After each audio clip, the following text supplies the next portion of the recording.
Words matter. If a man and a woman have grown up in the same country, technically they speak the same language. Most of us, however, fail to recognize that men and women each have their own subculture with different developmental paths based on the needs of their biological design. They have the same goal, to become a healthy human being. But how they define a healthy human being is virtually the opposite, including how they use language. In this video, we're continuing our series on communication by recognizing gender differences in both quantity and quality of spoken words. First, difference in quantity of words. Most men listen in sentences. They're looking for a problem to solve or a bottom line for what they're hearing. Most women, on the other hand, talk in paragraphs, sometimes volumes.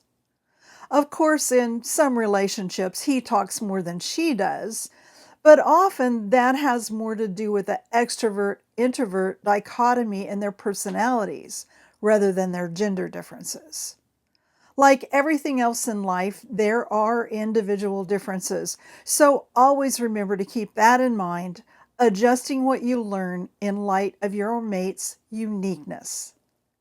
That said, we can observe these tendencies. He uses just enough words to relay the necessary information. She uses more words to create a deeper emotional connection. His language is precise and literal, and he expects hers to be precise and literal as well. His goal is to solve a problem, and he expects her goal to be the same. The subculture where he grew up taught him that's how a healthy human being thinks and speaks. The mindset that he has developed makes him question her emotional maturity. Her language is descriptive and expansive, and she expects him to tell her more than he does about his thoughts and feelings, because her goal is to create connection. From her point of view, the more words that are spoken, the deeper the connection, especially when those words are laced with emotional nuances. The subculture where she grew up taught her that's what makes a human being mature and healthy. The mindset she has developed makes her think something is wrong with him. As you can imagine, misunderstanding these simple facts about one another is more than enough to make miscommunication and conflict a way of life for both of them. That's why a discussion of gender differences is essential for every marriage program. However, gender differences are often neutralized, totally ignoring the man's experience and his point of view. As a professional marriage educator and coach, I refuse to deny reality. Every program I've developed for the last 2 decades, including the 6-week core curriculum, Man, Woman, and the Psychology of Marriage, teaches this vital information.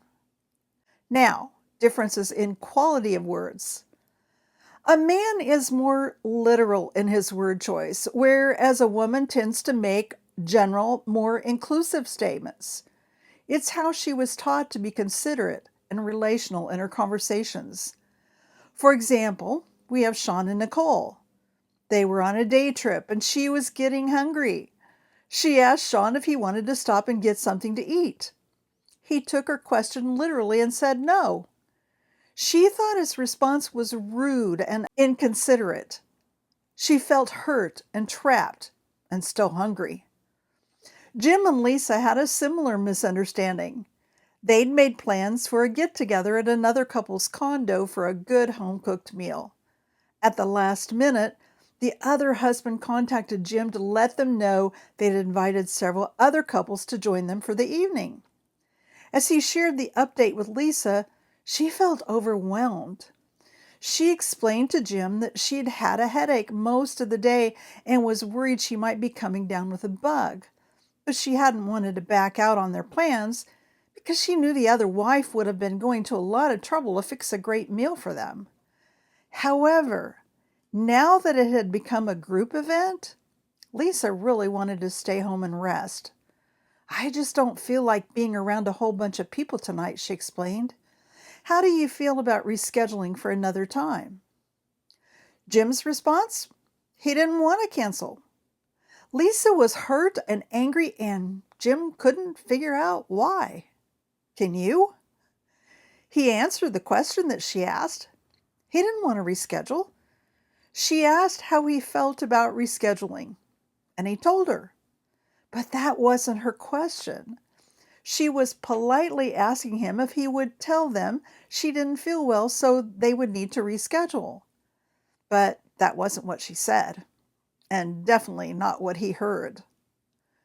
True to her goal of connection, the words she chose were meant to inspire his empathy and encouragement that they should skip the dinner party.